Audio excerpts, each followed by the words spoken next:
Hi, the Hybrid Engine athletes. I'm here to explain our next competition cycle with you. Our next cycle will take us between April 8th to June 9th. That leads us up either into DecaFit Austin or the Hyrox World Championships.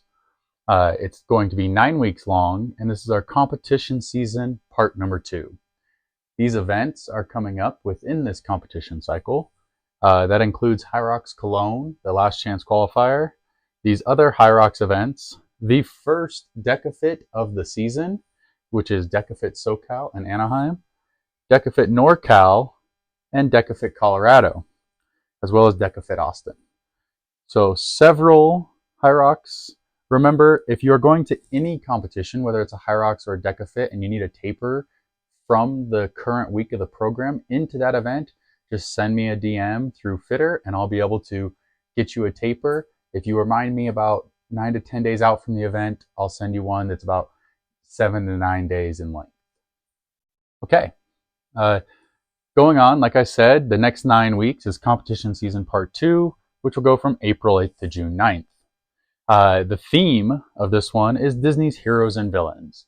So if you ever stayed up late when you were a teenager, I guess if you're my same age, then you watch Chillin' Like a Villain or something like that on Disney Channel.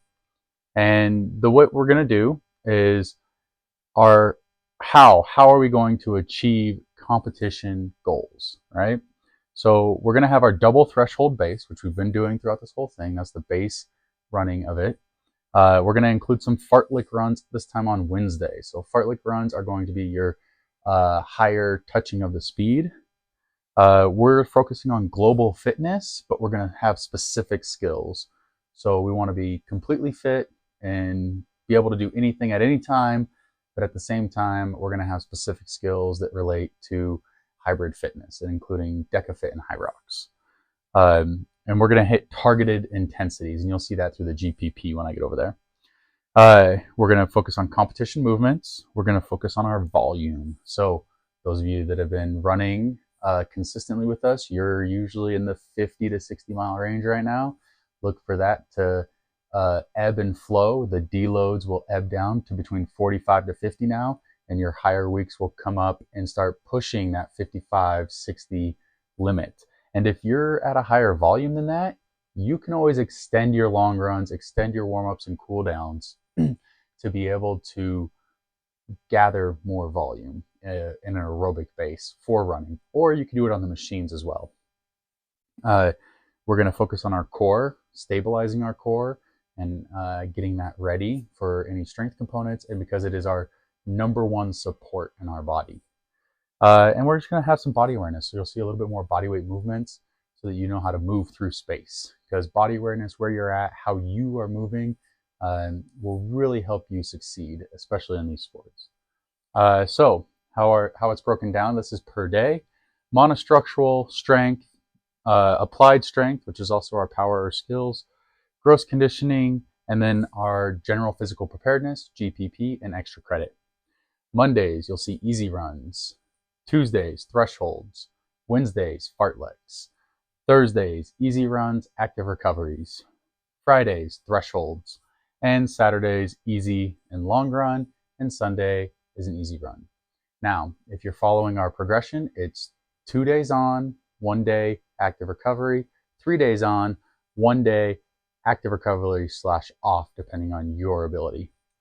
Now, if you've been with us for a while, you know that I like to say Thursdays should be your active recovery day, depending on how you split it up. So that means that either you do Monday, Tuesday, Wednesday on, Thursday, active recovery, Friday, Saturday, and then Sunday, off or active recovery. If you're like me and you work Monday through Friday, I like to actually have my rest days during the week so I can work harder on the weekends. So I like to go Mondays as my easy / active recovery, Tuesday, Wednesday on, Thursday, easy, active recovery, Friday, Saturday, Sunday on. Okay, so you can split it up however you want, but you'll see programming on the days that you can have active recovery or be off. Just skip that day. That stuff that's in there will come back around and you'll see it. Strength. Our strength, you'll see focusing on rate of force development and speed work. And you'll see the squat, push, pull We always go squat, push, pull, squat, push, pull, squat, push, pull, consecutive reps and set schemes, and we're focusing on movement quality. Strength is going to be not on the back burner, but we're trying to maintain what we've gathered.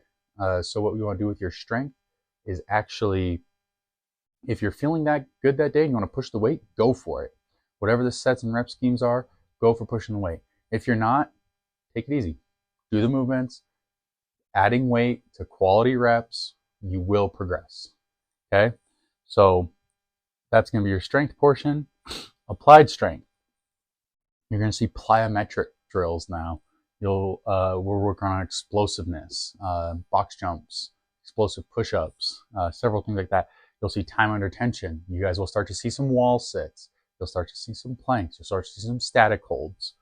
And then we'll grease the groove. That just means like, hey, I'm going to tell you throughout the day, you got 100 push-ups. Just do them anytime throughout the day. 10 at top of every hour, whatever it is. That's greasing the groove. Just small incremental movements, small sets over extended periods. Gross conditioning, you'll have your aerobic endurance. That's your big broad base. You'll see that a lot. We do that all the time. Machine thresholds. You're double thresholding on Tuesdays and Fridays. So run thresholds in the morning, machine thresholds in the afternoon, if you're splitting it up. Otherwise, just try to separate those as much as you can in the training. You'll see overspeed machines. So you'll see 100 meter, 250 meter, 500 meter, just all out sprints. Probably nothing really higher than that, just short, hard sprints of those. And then maybe a second run. So if you do have your long monostructural in the morning, maybe we throw like a medium monostructural in the afternoon. And that means that you'll be running for 20 minutes or rowing for 20 minutes. Just something base. So usually it's going to be in the form of an incline hike or a Stairmaster or just rowing or whatever machine, bike, stationary bikes, whatever can get that leg power going. Sometimes it'll be a jog or a run, but it'll usually be optional to you. And then our GPP and our extra credit, you'll see targeted intensities in there. You won't see the super long workouts in there very long. I think the most we'll be doing is about 30 minutes. Most of them will actually shorten down. You'll start to see some short 3 to 5 minute zones. You'll see some 12 to 15s, and then your 20 to 30s. But it's for proprioception, right? So you want to be aware of your body in space. That's just all part of it, and we'll work on our skills in that. So that's our broad general fitness as well as skill honing while under duress. Theme, Disney's Heroes and Villains. I got a whole bunch of them planned out. So if you guys have your favorite one, look for it or send me a message and tell me. And I'll try to make it fit with what we're doing. This is going to be your next 9 weeks though. So good luck out there, guys. Have fun. Excited to see you on the courses.